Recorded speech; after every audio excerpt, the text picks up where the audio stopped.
get back to that forecast right now because it's looking like a pretty nice Monday out there, Mary. It is. It depends on where you are, but I had to show you this beautiful shot from our camera at Mount Hood Meadows. Just fantastic. It's looked gorgeous like this all morning long, and I think we're probably going to add a bit more snow to the mountain as we get into the end of next weekend. So we'll talk more about that in just a second. Take a look at what's going on up at Government Camp. This morning it's been kind of in the clouds for much of the day, but the roads are dry and bare, which is really great news if you're traveling over the passes.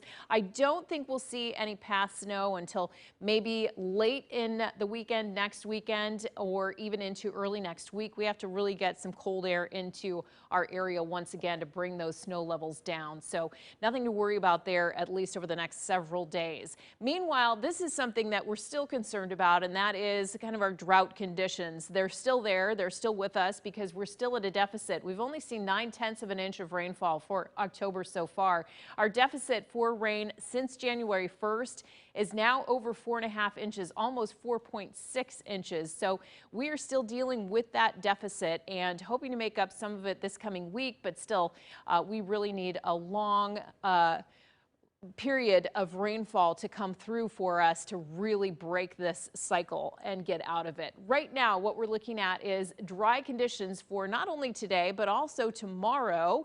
And actually, tomorrow looks to be perhaps our warmest day of the week. Then we see the downturn as we start to get this series of systems working in. It'll start to arrive at the coast later Tuesday through Wednesday. We've got that big chance. We kind of see it decrease somewhat on Thursday before it pops up again Thursday night into Friday.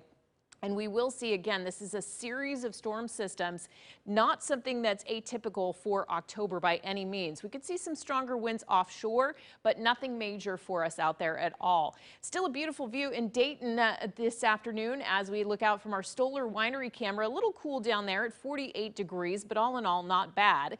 This is the first in the series of storm systems that's on the way, again arriving later Tuesday into Wednesday. But for now, we're just kind of looking at drying conditions, and this cloud cover that we have out there will continue to break up into the afternoon, and I think we'll go pretty clear as we get into tonight. Not very strong winds out of the coast. I was watching these gusts out here to the east because they have been fairly strong, and also through the gorge and then Madras too starting to pick up. So those are the areas that we had highlighted through this morning that we expected to see some of those stronger winds. For the coast today, we're expecting those mid-50s for the most part. After those morning clouds are already clearing out there, we'll gradually get to that here in the valley locations with a high of about 60 for the vast majority of us. East of the Cascades, we still have those showers lingering in a few spots, but we'll go for the 60s today in most spots.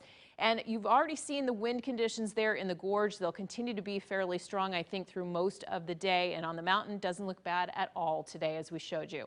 Here's your FUTURECAST, and the timing of this looks to, again, come in late Tuesday into Wednesday morning for that first series of storms, the first storm in the series, I should say.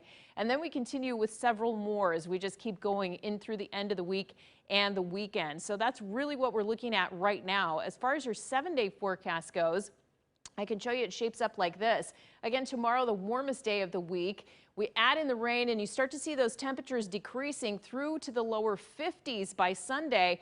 And this is the storm system that I think will probably get some of that mountain snow adding up out of it. But other than that, we are just expecting to have pretty wet conditions, but some enough breaks in time here between these systems that will actually not cause some problems out there. So good news in that realm. Jenny? Yeah, it looks like today and tomorrow, good leaf peeping days. Exactly. If you want to go out there and peep those leaves. I like it. Okay, thanks, Mary. We'll be right back. Stick around.